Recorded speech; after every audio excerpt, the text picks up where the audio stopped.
Ano ba feeling nito? High na naman to eh. Iba na sa utak niyan eh. Asar talo na naman dito ang mga bubunistang tanganista ni Ngagba kay Attorney Rowena Guanzon. Tinawag po na malala na si Bungit. At high na naman ang anak ng kagwang. Alam mo, marami naman pong ibig sabihin ng malala na at saka high na. Alam na natin kung anong ibig sabihin yan.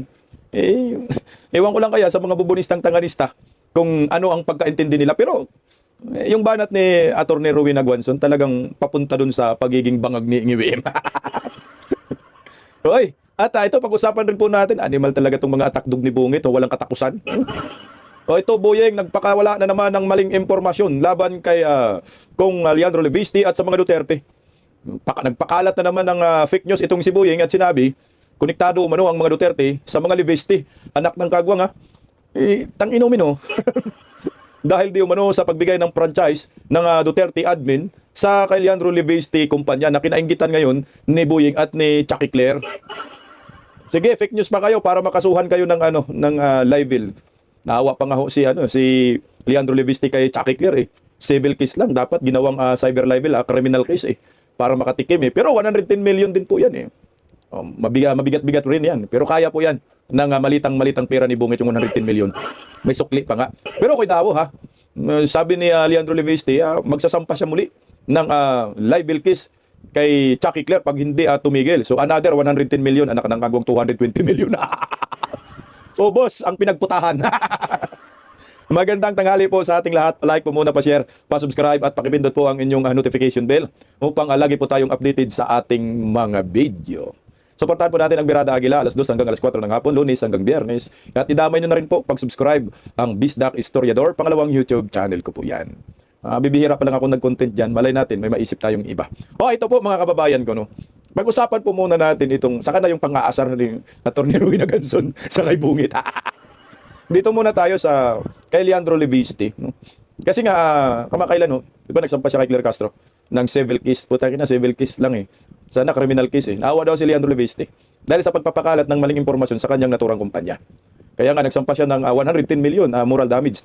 At balak pa niya magsampa pa muli kung sakali ayaw talagang tumigil itong si Claire Castro. Ito yung nangyayari ngayon. Bago po natin i-rebat yung mga pagpapakalat ng fake news ni Boyeng Remulla, pakinggan po muna natin itong si Leandro Levisti dahil sabi niya magsampa siya muli ng libel case laban kay Chucky Claire kung ayaw tumigil. Kasi ang sabi kasi ni Chucky Claire ginawa daw ni Leandro Levisti para patahimikin si Chucky Claire. Anak ng kamuti kasi puro kayo fake news. Pagaya kayo ni Boyeng, puro mga source of fake news no? Bakit bang mga alipuris ni Boyeng? Bantayin nyo lang talaga Nasa gobyerno man or hindi sa gobyerno, talagang mahilig po sila magpapakalat ng maling impormasyon. Talagang legit fake news Hindi pa naman nila tinatama at talagang naninindigan sila sa kanilang pagkakamali kagaya ni Chucky Claire. Talagang yun na yata yung nila, script. Na pag nagpalabas ka ng ganyang maling impormasyon, panindigan mo na lang para hindi ka ma-fake news. Pero tayo, pag nagkikriticize tayo, at for example ito, plain tayo, mga DDEs, commentary lang, talagang sinasabi nilang fake news. So tayo yung fake news, sila yung goods. Putang inumin Pero pakinggan po natin ito si Leandro Levisti. Sana kasuhan muli para makatikim muli. May nakikita na po ba kayong pattern or dahilan na duda po ninyo? Bakit? Saglit lang, ako yung naglalabas ng mga issue Cabral na imbestigahan, itong mga issue ng corruption, lalo na itong sa Cabral Files. Bakit ako na naman yung iniimbestigahan? Unang-una po, nagsimula lang po si Yusek Castro sa kanyang mahigit 20 episodes na tungkol sa akin. Matapos kong ibinunyag na hawak ko ang files mula kay Yumaong Yusek Cabral.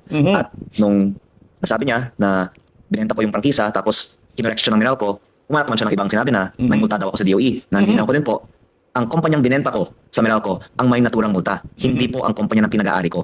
Kaya lumalabas na kumahanap sila ng kahit anong mahanap nilang butas, at pag hindi sila makahanap ng butas, gagawa na lang sila ng kwento. At kahit po, ang iba naman na may mga ganitong aligasyon, hindi naman po ginagawang topic ng napakaraming mga vlog ni Yusek Castro. Ang nakakalungkot, siya po ay hindi lang kahit sinong vlogger. Siya po ay spokesperson ng ating gobyerno. Exactly. At pinapakinggan ang kanyang mga pahayag bilang mga pahayag ng gobyerno, kahit na may disclaimer sa kanyang blog na ito po ay kanyang mga personal opinions po lamang. At syempre, ang mga investors sa Pilipinas man o sa ibang mga bansa ay hindi ma-encourage na mamuhunan sa isang bansa kung saan ang presidential spokesperson na may vlog ay maaring manira lang lalong-lalo po ng mga hindi totoong impormasyon sa mga pribadong investor na hindi naman kumukuha ng kahit piso mula sa gobyerno. Itong lahat po ay mga Stop muna tayo dun. Gusto ko po yung bakit ka nagbablog, no? Bakit, ano ba ang relevance nito kung bakit kinasuhan ni Leandro Levisti si Claire Castro, no? Kasi nga ang reason ni Claire Castro, hindi naman nanggaling sa akin yan. Nanggagaling po ito kay Boyeng Rimulya, no? Si Boyeng Rimulya kasi, ombudsman, una niyang sinabi dyan, na yung franchise nga, nagbinta ng franchise si Leandro Levisti sa DCRH. So programa ho yun. Tama rin naman na dapat kasuhan din si Boyeng Rimulya. Pero ho, kasi ang banat niya, banat ni Claire Castro, ay magkaibigan kasi si Boyeng Rimulya at saka yung si Loren Ligarda, kaya hindi daw kinasuhan. Pero kasi Claire Castro, ang malaking impact po nito kung bakit binanatan ngayon, kinasuhan si Claire Castro ng libel case. Dahil siya po ay spokesperson ng gobyerno. So mas malaki po ang damage ni Claire Castro kaysa banat ni Boyeng Rimulya. Tingnan mo yung banat ni Boyeng Rimulya, hindi naman napapansin, no? Kasi nga yung coverage na yon mas laser. Pero dapat din kasuhan din. Siguro inuna lang ni Leandro Levisti itong si Claire Castro. Dahil si Claire Castro yung nag-deliver ng mas malawak na maling balita, maling impormasyon na mas malaki yung damage. Bakit po masabi natin na mas malaki ang damage? Unang-una, siya po ay spokesperson, so araw-araw po siya humaharap sa publiko na panaybanat lang naman sa mga kritiko ng mga Marcoses, ng Marcos admin. At hindi pa ho siya, anak kong kontento, talagang ginagawa pa niyang content. Binablog pa niya at napakailang episode. Dapat ngayon, kung Leandro Levisti, 20, bawat episode, patawan mo ng 110 million para mamulubi ang buang eh. Kaya tama, naunahin muna natin ito kasi ito ay spokesperson tagapagsalita ng gobyerno eh. Mas matindi yung damage. Kahit naman ako ganun ang gagawin ko kasi ikaw yung laging humaharap eh. Araw-araw ka may press con. Ginagawa mo akong pulutan, hindi ka pa nakontento, nagbablog ka pa. Saan ka pa nakakita? I think first time din po in the history. No? So, kailan ba nagsimula yung social media? I think kay Pinoy, no? May social media na. Pinoy, Duterte. First time na mayroong spokesperson na tagapagsalita ng gobyerno, vlogger pa ang buang. Talagang matindi ang pangangailangan, ginagamit niya yung pagiging spokesperson niya sa pagbablog niya. So lumalabas, pag ikaw nagsalita ka sa vlog, kahit may disclaimer na sasabihin mo, ito ay sarili kong opinion, hindi pa rin po pwede. Kasi ikaw ay spokesperson ng gobyerno, kahit nagbablog ka, kahit off-office ka na, lahat ng lumalabas sa bunganga mo, ayan, ay may koneksyon sa pagiging spokesperson mo, na nagsasalita ang gobyerno. Ikaw yun, Chucky Claire, spokesperson ka. So yung damage mo na ginawa po kay Leandro Levisti, lalo na rin sa mga Duterte, mas malawak ko talaga. Ito yung isa sa pinakamasakit. Dahil tinutolerate po ito ng gobyerno. Dapat nga tayong mga Pilipino, hindi po tayo papayag ng spokesperson at yung mga nagtatrabaho sa gobyerno na pinapasahuran natin ay nagbablog pa. Yan ang mahirap po dyan. Tuloy po. usang investment para magtayo ng mga establishment na magbibigay ng mga trabaho sa mga kababayan natin at dagdag ko din po na meron tayong ongoing na pinakamalaking proyekto sa Pilipinas na renewable energy. Ito na yun. Pinakamalaking investment din ng dayuhang kumpanya sa taong 2025 sa Pilipinas. Ito po ang binenta ko sa Meralco. Kaya ko po ito binabanggit dahil una, nakakahiya sa mga Foreign investors. namuhunan sa mga proyektong ito na biglang naging issue ang maling impormasyon tungkol sa mga solar projects at pati na rin po ang ibang mga stakeholders na may kaugnayan sa ongoing proyektong ito. At pangalawa, nililinaw ko rin po na hindi din totoo na 2% lang sa commitment ang i-deliver dahil si Pangulong Bongbong Marcos ay mismong naging guest of honor sa groundbreaking ng pinakamalaking renewable energy project sa Pilipinas ng kumpanyang itinatag ko noong November 2024. Nakapost ko po sa aking Facebook page ang speech ni PBBM kung saan pinuri niya ang proyekto nito na nagbibigay ng mahigit 10,000 na trabaho para sa ating mga kababayan sa Nueva Ecija. Isipin mo Chucky Claire Boyeng Rimulya at Bungit. Si Leandro Levisti nakapagbigay ng 10,000 trabaho sa Nueva Ecija. So ngayon, ito yung magiging consequences dyan. Dahil pinupuntaryan ninyo itong kumpanya na ito, talagang tatamaan ang ekonomiya natin dito. Bakit tatamaan?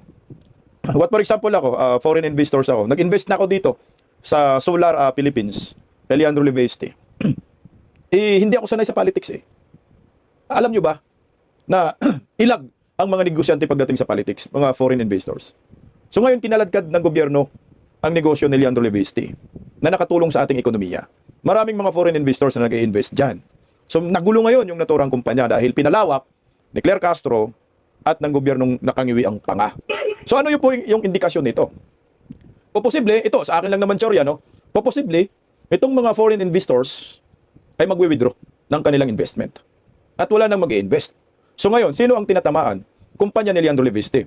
What for example, magtagumpay sila na wasakin talaga yung kumpanya ni Leandro Leviste. O sige, sabi, dahil yun naman ang direksyon ninyo. Dahil magpapakawala kayo ng black propaganda at hindi rin totoo pala na 2% lang yung i-deliver ng kumpanya na yon. Sabihin natin nagtagumpay kayo. So nawasak po ang kumpanya ni Leandro Leviste. Sino po yung talo dito? Hindi naman si Leandro Leviste. Unang-una si Leviste, wala po siyang asawa, wala po siyang anak. Sino yung magsasuffer?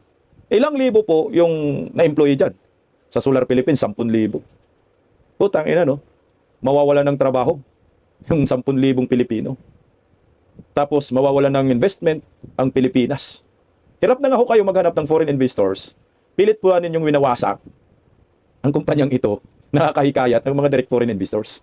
Sige, ano po yung logic nila? Sige nga. Totoo ba talaga na ang gobyernong ito ay para sa Pilipinas? Para sa bagoong Pilipinas? Para maganda ang buhay, makakreate ng hanap buhay, magbigay ng magandang buhay sa mga Pilipino? Sa nakikita ko, wala silang ganung isip. Basta ang nasa isip lang nila, personal interest. Wasakin ka namin, Leviste, dahil ang ingay mo pagdating sa flood control, sa korupsyon. Pero bakit mo pinopulis si Leviste? Hindi ba ho, yan din ang inyong tungkulin, goal? Kaya nga nagtatag kayo ng ICC para matukoy ninyo ang mastermind at mapanagot ang korupsyon, mga kurakot. Pero itong batang ito, katuwang nyo dapat. Di ba? Ang gulo nga nakakatanga. Kaya nang putangin ng Sarswila kasi, no? Sarswila lang yung plano nila na gusto nilang mawala ang korupsyon. Hindi yan totoo. Kasi kung gusto nila mawala ang korupsyon sa bansang ito, dapat supporter dapat nila si Leandro Leviste. Bigyan din po nila ng suporta ito kasi yan naman ang goal niya. Kaya naglabas siya ng Cabral Files. Buwis buhay. Pero anong ginawa ho nila? Yung galit sa kurakot, nagsiwalat ng mga issue laban sa mga kongresista, ito ngayon yung inaatake nila. Nadamay, pati ang negosyo na mayroong empleyadong 10,000 at may mga direct foreign investors. Sino ang magsasakripisyo sa kahibangan ni Marcos? Abaho, yung mga taga Nueva Ecija. Sila ho yung pangunahing tatamaan dito. Kaya kayong mga taga Nueva Ecija, suportahan po ninyo itong si Leandro Leviste dahil nagbigay po ng magandang ekonomiya po sa probinsya ho ninyo dito. Di ba kita ninyo? Simpleng logic lang naman yan eh. Ang point nila dito, patahimikin si Leandro Leviste. Kaso nga lang lalong umiingay. Tuloy nga, kung Opo, kung ang nabanggit ni Yusek Castro, kaya daw nyo siya sinampahan ng kaso para patahimikin. Actually, kung hindi siya patahimik, okay lang din po sa akin. Kasi kung mananalo ako sa kaso ito na 110 million pesos, tapos tuloy-tuloy siya magsasalita ng fake news, edi kakasuhan ko siya muli para sa karagdagang 110 million pesos. Kaya, aray ka! Kaya ano? okay din po siya na hindi na lang tumahimik. Opo. Putangin na.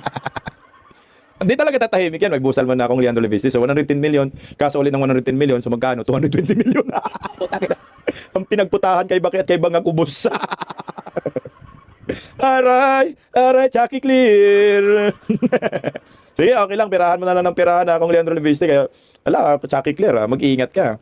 Hindi basta-basta itong si Kong Leandro Leviste. Matalino to, di ba? Di ba, meron siyang advertisement, commercial sa TV noon, yung bata pa siya. Puro milk kid, talagang matalino, genius ito. Kaya may mapaglalagyan itong si Chucky Clear. 110 million plus 110 million, 220. Tangina. Magkano ba yung laman ng bawat malita? 50 million, di ba? So ilang malita yan? So mga 5 malita.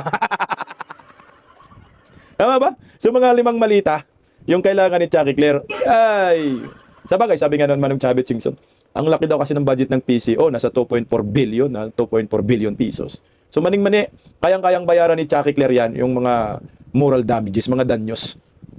Kasi nga siyempre, ako naman, kung si Leandro Leviste, yun lang naman ang tanging paraan niya para mapatahimik itong si Chucky Clear dahil sa mga maling impormasyon. So good tayo dyan, goods yan. Ang point dito, tatahimik ba? So hindi matatahimik dahil may kontrata. Kasi nga itinalaga si Claire Castro dyan para magsalita ng magsalita, atak ng atak, parang asong kahol na ulol na kahol ng kahol, no? Parang tigang lang datingan nila dyan. Chucky Clear! Alam mo, pag makita mo yung mukha ni Chucky Clear, kaya nga hindi ko pinapalabas yung video ni Chucky Clear dito kasi walang manonood sa content ko. Ito marami na, epektibo naman na talagang si Claire Castro nakakapang-asar sa mga DDAs. Yun yung goal niya. So nagiging effective talaga siya para sa akin. Kasi tayo naasar, di ba? Wag tayong hindi ko man yan dinideny na hindi nagiging effective si Claire Castro sa pang-aasar sa atin. Talagang effective kasi ako naasar talaga ako dyan eh.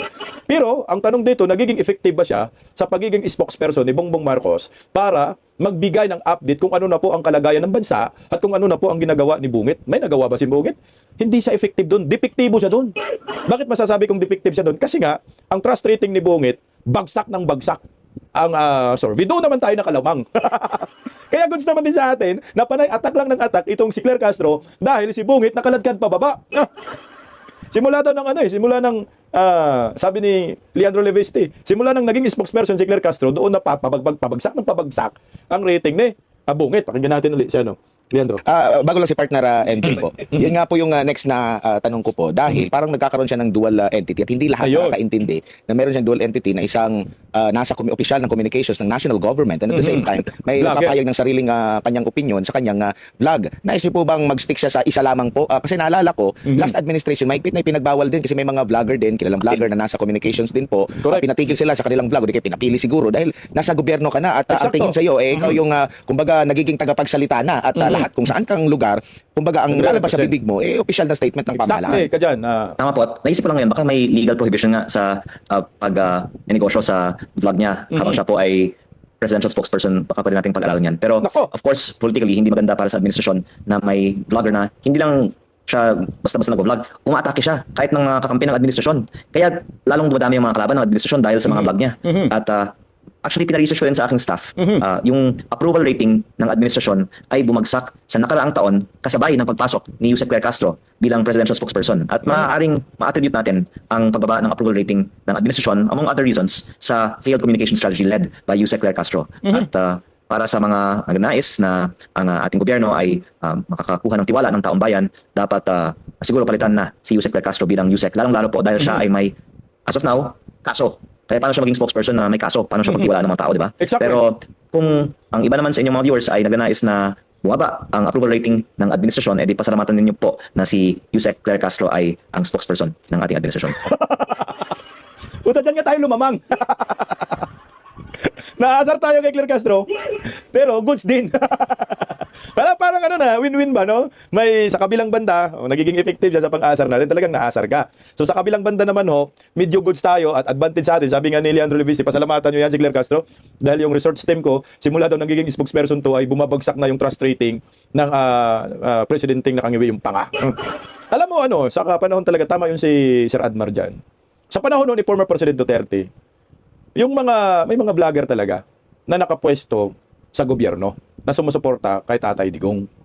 Pero pinagpipili nga, magbablog ka o magsiservisyo ka sa bayan. So kailangan meron kang i-prioritize. So yung iba doon talaga hindi na po nagbablog. So tuloy-tuloy na yung pagtatrabaho sa gobyerno. Yung si Gadis Sok ba yun, nabigyan yun ni Tatay Digong ng posisyon sa gobyerno, pero di na yun nagbablog. Pero nasa kay Marcos pa rin. Nasa kay Marcos din ngayon. Nagpakatuta siya kay Marcos, nagpakatanga siya, nagpaiwan pa rin siya. Kasi conflict of interest kasi yan. Na ikaw ay nasa gobyerno, spokesperson ka pa, nagbablog ka pa. Pero siguro, ito sa nakikita ko rin bago siguro tumanggap si Claire Castro ng kanyang pagiging attack dog sa kay Ngiwiim, sinabi niya na sige, baka ito lang sa akin ba, tsorya ko lang, kasi bakit tuloy-tuloy siya sa pagbablog. Sige, tuloy ko tatanggapin ko yan, pagiging spokesperson. Pero wag mo akong pigilan sa pagbablog ko, tuloy-tuloy pa rin.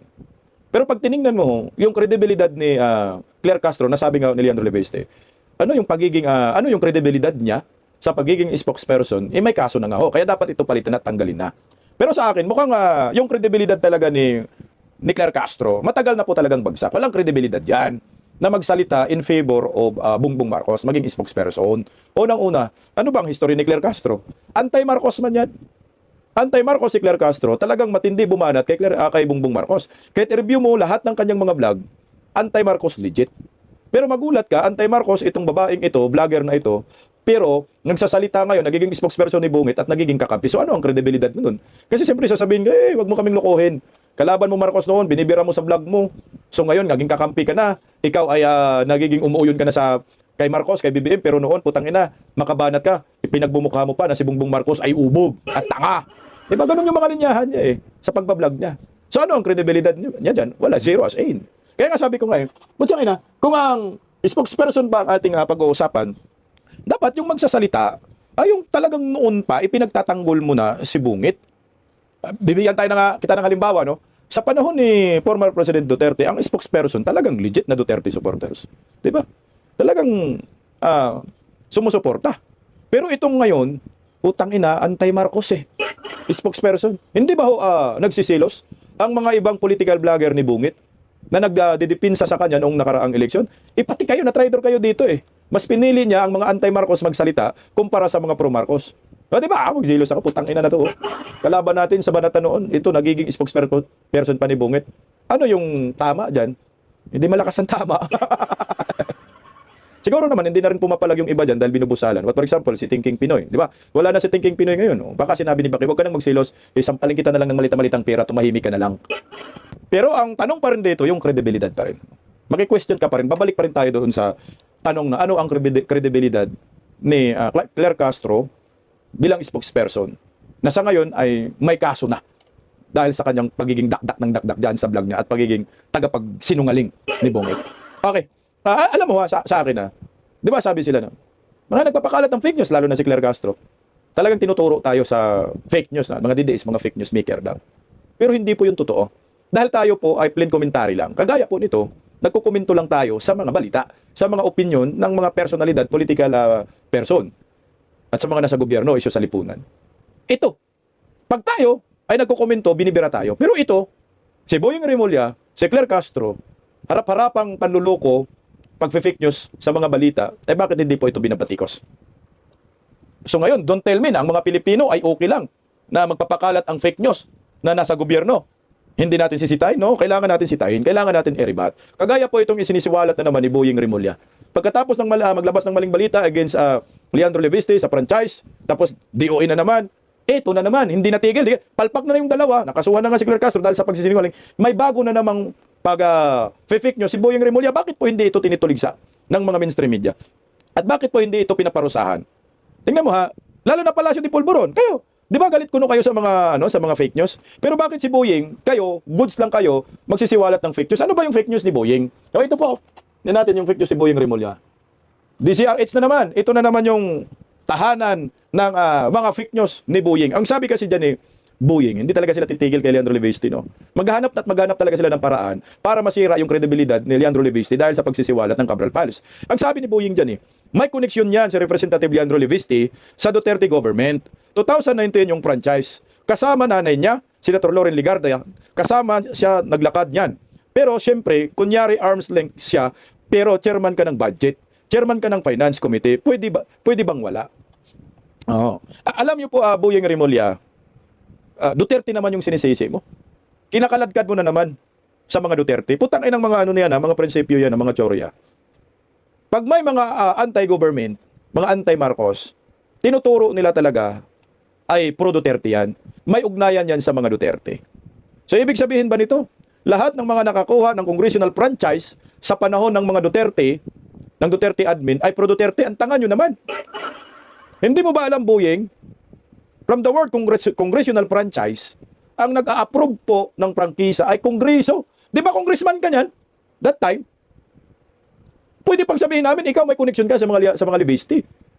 Dahil ikaw kongresista Anong naglalakad? Mag-a-apply ka nga ng prangkisa sa Kongreso Batas yan Ipinapasa yan sa Kongreso. Talagang tinalakay po yan. Walang kaugnayan sa mga Duterte. Hindi natin na kasalanan yan na sa panahon ng mga Duterte, ay hindi talaga pinapahirapan yung mga negosyante. Galit dyan si Tatay Digong Pag pinapahirapan yung mga negosyante, putang na, mamurahin talaga kayo. Walang mga red tape. So, maling-mali po, Boyeng. Ang sasabihin mo, dahil sa mga Duterte, nagkaroon to ng prangkisa. Walang ganun. Kasi kung ganun ang stand mo, na lahat ng mga negosyante ay nagkaroon ng negosyo dahil kay Duterte, putang ina, ibig sabihin sa panahong ito, pwede po natin sabihin din na si Leandro Leviste ay may koneksyon sa mga Marcoses. Bakit? Di ba nagkaroon ng launch 2025, sinabi ni Leandro Leviste, mga direct foreign investors, diyan sa Nueva Ecija, merong 10,000 empleyado, nandoon si Bungit sa yung kasama sa pag-inaugural at meron nga siyang speech doon. Kamunti ka na ma-impeach. Lapit na talaga ma-impeach si Bungit. Maling-mali. Ito ay misinformation na naman. Ito ay paninira na naman sa mga Duterte at kay Leandro Leviste. Hindi mo po pwedeng ganun, i-connect mo sino ba yung mga kumpanyang may mga congressional franchise sa panahong ito? Under Marcos admin. So sasabihin din namin, may connection yan sa mga Marcos kaya nagkakaroon ng prangkisa. Di patas tayo. Kung isasakyan namin yung pag-iisip po ninyo, walang ganun. Alam niyo po ba yung negosyo ni Leandro Leviste? Magugulat ka dito, Boyeng. Dahil hindi yan sa panahon ni Duterte. Putang ina, panahon pa pala ni Pinoy ito. Alam mo, masasabi ko talaga, matalino itong si Leandro Leviste. Siya po ay legit na promilkid. Meron po akong nakitang video, buti pinalabas to ng GMA7, GMA News. Boyeng Remulla, Pakinggan mo po ang balitang ito. Kayong mga bubunistang tanganista para malaman ho talaga ninyo, kailan ba nag-umpisa itong kumpanya ni Leandro Levisti na ngayon ginagago ninyo na malaki po ang tulong yan sa ekonomiya ng ating bansa. Dahil po sa katapangan ni Leandro Levisti, sa pagsisiwalat, sa Cabral Files at sa mga kawatan sa gobyerno, ginagago ho ninyo putang inang mga inggit sa katawan. Oh. Papanoorin po natin itong bidyong ito. Ito ay additional po information sa mga hindi po nakakilala kay Leandro Levisti. Pakinggan po ninyo ang bidyong ito para alam po ninyo kung paano nagsimula ang kanyang kumpanya, kung talaga bang may koneksyon sa mga Duterte. O ito.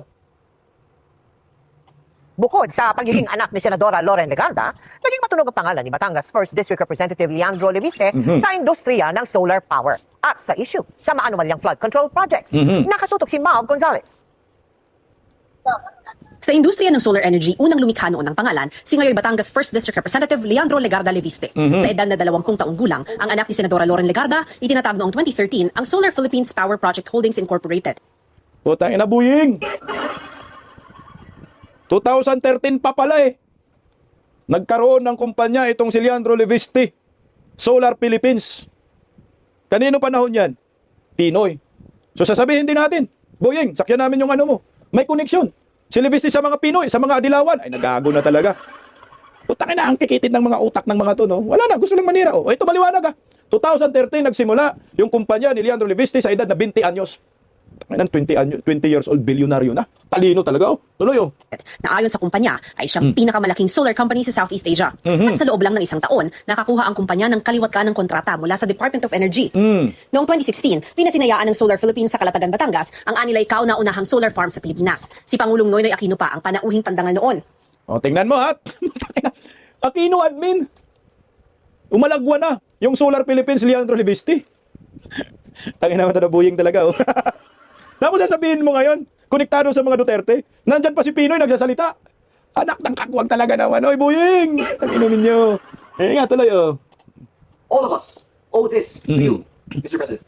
Isang taon makalipas, Ito si na. Pangulong Rodrigo Duterte na ang kanyang panauhin sa pagpapasinaya sa pabrika ng Solar Philippines noong 2017 sa Santo Tomas, Batangas. Mr. Leandro, I said, keep it up. You are a visionary. And if by perchance you become a public official, ang kailangan mo lang is the will to implement and to do it. Kabilang sa mga proyekto Tingnan mo naman, oh. Ay, o, nag-continue sa Duterte admin. So, si Pinoy, nag-inaugural. Anong lugar yon? Ito kay Tatay Digong, Kalatalagan, Batangas. Putang ina. So, ngayon sasabihin mo, konektado kay Duterte. Pero hindi mo sinabi, konektado sa Aquino. Ayan tayo naman talaga eh. Ituloy natin sa susunod na mga taon, no? proyekto ng Solar Philippines ang solar energy system ng ilang mall. Sa 2021 General Information Sheet ng Solar Philippines, kasamang incorporator ni Leviste ang isang Amena F. Pangandaman at tatlong iba pa. Bukod sa Solar Philippines, nag-invest din ng bilyon-bilyon sa kumpanya ni Leviste ang ilang bigating negosyante ng Pilipinas, gaya ni Enrique Razon Jr. at Manny Pangilinan. Noong 2019, binigyan ng 25-year renewable energy distribution franchise ang Solar para sa Bayan Corporation na pag-aari rin ni Leviste. 26 na taong gulang siya noon. Kahit kinontra ito ng ilang stakeholders sa energy sector dahil masyado umanong pabor kay Leviste, pumasa ito sa Kongreso.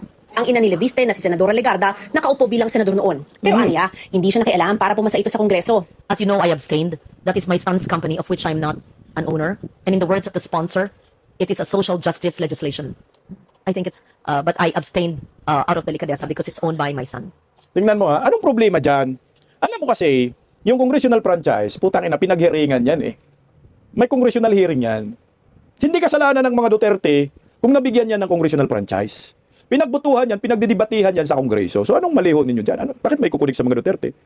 I-deserve naman talaga mabigyan ng franchise kasi nakaka-create ng magandang investment, magandang bunga para sa ating ekonomiya. Eh alam mo naman si Digong, gusto mapasiglang ating ekonomiya, walang personal interest. Kahit sino ka.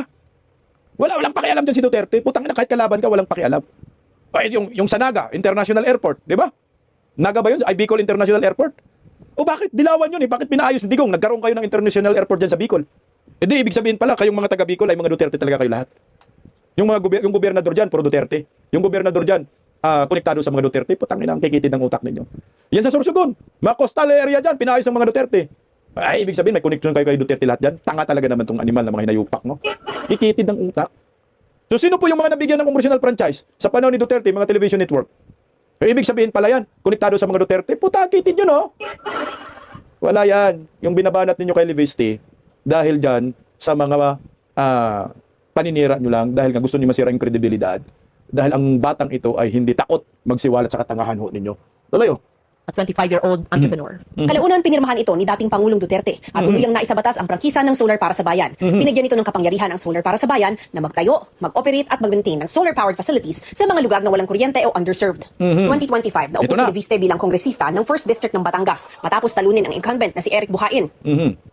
Nang pumutok ang flood control controversy, umugong ang pangalan ni Leviste nang ibunyag niya ang umano'y tangkang panunukol ng isang district engineer sa Batangas kapalit daw ng pagpapatigil sa investigasyon sa mga anomalya at irregularidad sa mga proyektong infrastruktura ng DPWH sa unang distrito ng Batangas.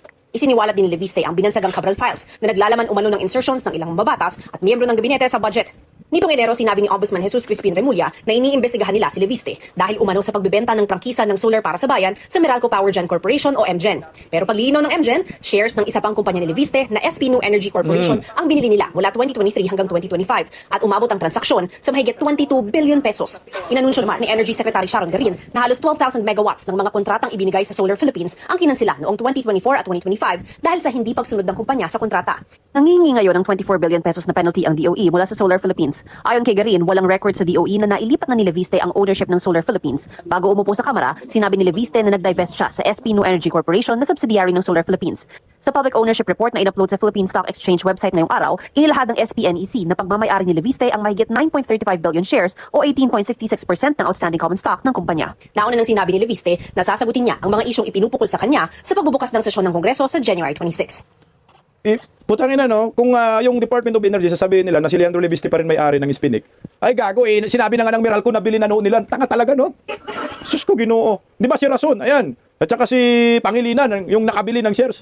Anak ng kagwang, paniwalaan pa natin itong mga animal na to, paninira lamang. Nilinaw na po ni Leandro Leviste na walang prangkisa na naibinta sa ibang tao dahil yung Solar Philippines hindi po naibinta. Yung Spinik lang na magkaiba.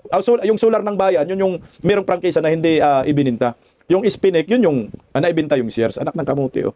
May kulang yung balita nyo, GMA News. Bakit hindi nyo ibinalita na yung dung sa Nueva Ecija, nagbukas uli ng solar itong si Leviste at nandoon si Bongbong Marcos. So ngayon, nandun si Bongbong Marcos, sasabihin din pala natin, Boyeng, na si Leandro Leviste ay konektado kay Bongbong Marcos. Anak ng kagwang talaga, oh. Panigurado, ito na naman ay atak lang laban sa mga Duterte, atak kay Leviste na kinukunik sa mga Duterte. Ngayon, ano ang mali doon? Sabihin na lang natin, sige, Duterte talaga yan. DDS talaga yan. So anong mali doon? May illegal bang ginawa ang Leviste at Duterte? Wala. Pumasa po sa tamang proseso yung congressional franchise ng solar ng bayan, ng kumpanya, para sa kumpanya ni Leandro Leviste. Wala kayong mahabol doon. Kaya ngayon nga inaasar-asar pa rin kayo ngayon ni Guanzon dahil ang tatanga daw ninyo. Asar talo talaga itong mga hinayupak na mga bubunistang, tanganistang, loyalista ni Baki at Bangag kay Guanzon. Merong bagong pangasar si Attorney Rowena Guanzon kay Bungit na tinawag pong malala na at high na high si Bungit. Anong high? Saan high? Laging nasa alapaap. Ito muna. Pampagood vibes muna tayo. Pakinggan po natin si Attorney Rowena Guanzon sa bagong pangasar sa mga bubunistang tanganista ni Bangag. Mag-resign na daw kasi. Hindi na kayang maging presidente. Ang ingot na daw kasi. Ito, pakinggan na, Ma'am Rowena. Sabi ni BBM, punta na tayo sa bagong Pilipinas. Bakit? Nag-exodus ba tayo? Nag-migrate ba tayo sa ibang island? Mundo. Ano bang feeling nito? High na naman to. Ano bang feeling niya yung may pupuntahan ba tayo? Bakit sinasabi nito si BBM, papunta na tayo sa bagong Pilipinas? Baka mo si Ma'am Rowena dyan. Kapot din ako, ma'am. Ma'am, papunta sa bagong Pilipinas kasi nga parang nasa ibang planeta tayo. Nasa planet Nimic tayo, ma'am.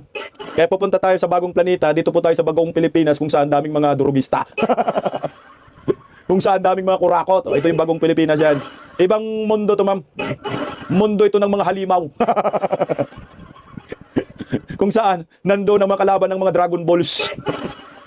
Nandun si Frieza, ayan. Si Majin Buu. At ang tagapagligtas natin ay si Vegeta. Mutangin na bagag na talaga, ma'am, no? Hindi nga, tuloy. Ayaw po namin umalis dito. Bayan po namin dito, kayo po umalis, BBM. Kahit ako naman, ayaw umalis sa Pilipinas, anak ng kagwang. Saan tayo alis? Unang-una, wala akong passport. Bayan natin to. Hindi mo po pwedeng tangina, iwanan natin to. Si BBM yung ualis, papunta sa Hawaii. Balik kayo Hawaii, mga Marcoses, mga kawatan. Kaliwat ka ng Pangulimbat sa kaban ng bayan. Walang naitulong, kundi sakit sa ulo ng bayan. Kayo yung lumayas. Tama dyan, Ma'am Rowena Guanzon. Pag ayaw yung umalis sa Pilipinas, hiwalay na lang Mindanao, hiwalay na lang kami. Kami na lang hiwalay, sige. Kayo na lang, bahala na kayo mga Taga-Luzon, Anli, bungit kayo. Until kingdom come, thy will be done. O kami rin mag-Anli Duterte kami sa Mindanao. Tingnan natin kung sinong mayamang bansa. Talay, Atty. Rowena. Napaubo na. Grabing damage ginawa mo. Kahit sinong nasunod na presidente, mahirapan dito. Kaya kailangan Correct. talaga mamili tayo ng talagang hindi papayag na may mangungurakot sa administrasyon. Sunod. Alam mo, tama ka dyan, Atty. Rowena Guanzon. Ako sa akin din, napag-isip ko talaga, ang next president kawawa. Napuno na ng utang. Siguro, ang utang natin ngayon, mag-18 trillion. So, after 2028, siguro, ang utang natin, ito, tansya ko lang, balikan niya ako pag tumama ako, 21 million. Yun yung nakikita ko, ha. Yung magiging utang ng Pilipinas, magiging 21 million yan, anak ng kamuti. Hindi lang siguro magiging 21 million, baka mga 30 million pa. Utangin na, from 11 trillion, magiging 21 trillion, puta. Grabing ambag ng utang niya, atin na trillion. Walang ginawa, walang build, puro pangungurakot. Masaklap yan kung abot ng 30 trillion, so 30 trillion. Sa panahon niya, umuutang ka na ng almost 20 trillion, putang inang buhay, kawawa. Kawawa talaga ang next president dito. Siguro kung ako presidente, pag ako nagiging presidente, i-demolish ko yung Kongreso. Senado na lang. Nang makatipid tayo kasi itong animal ng mga kongresista, mga kawatan lahat. Pero sa matino ha. Hindi pala lahat, karamihan mga kawatan. Ayan. Mga kongresista, karamihan mga kawatan. Majority sa kanila, kawatan. Pero may ilan, hindi talaga mga kawatan. Tuloy, Atty. Rowena Guanzon. Patungo na tayo sa bagong Pilipinas. Naginip ba to? Hay na naman ito. Nakita niyo yung tsura niya dun sa UAE?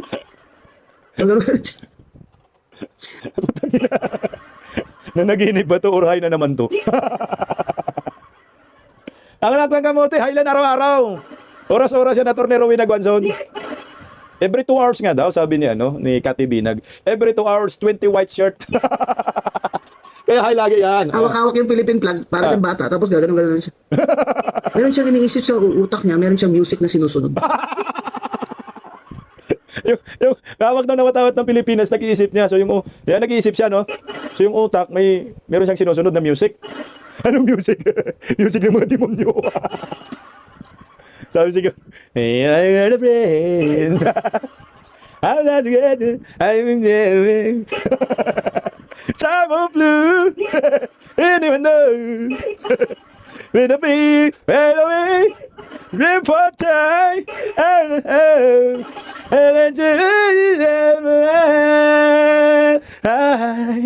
hi.